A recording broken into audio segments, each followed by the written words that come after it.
Utter confusion. Too many troops, not enough exits.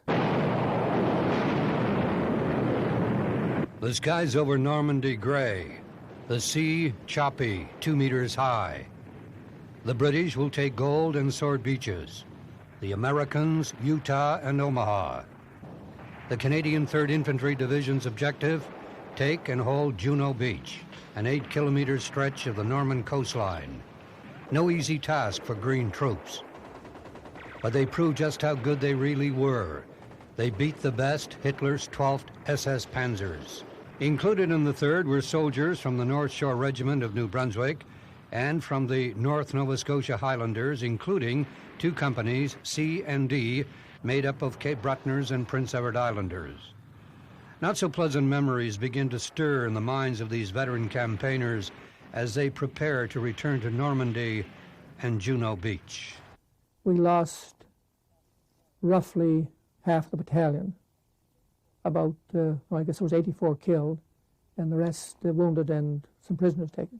McLangel was attached to an intelligence unit gathering information when the war ended for him. A message comes through from brigade, and I was the handiest one to it, I guess. I took the message and started to decipher it, and that was the end for me. Armor-piercing 88 shell comes through the half-track, and I was taken out, the casualty, about noon hour. Well, I'd say 99% of us were scared, and the other 1%, you know what they are. They're liars. Well, I thought it might be my last day on Earth. It was the last day on Earth for an awful lot of the boys. One of the first Canadians to land in Normandy was New Glasgow native Roy Rushton of the 1st Canadian Parachute Battalion, who dropped behind enemy lines with the British 6th Airborne.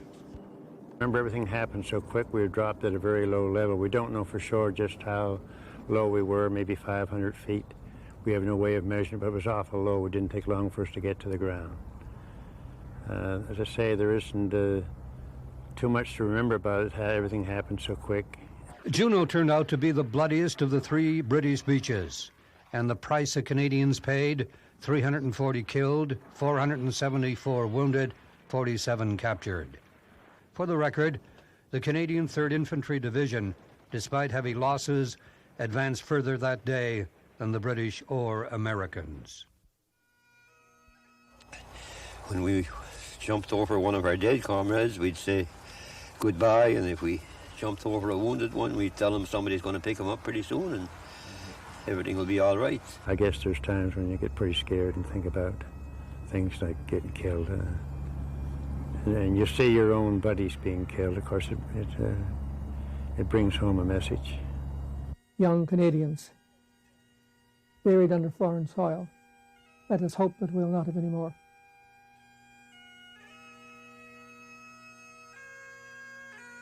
Bill Jackson, ATV News.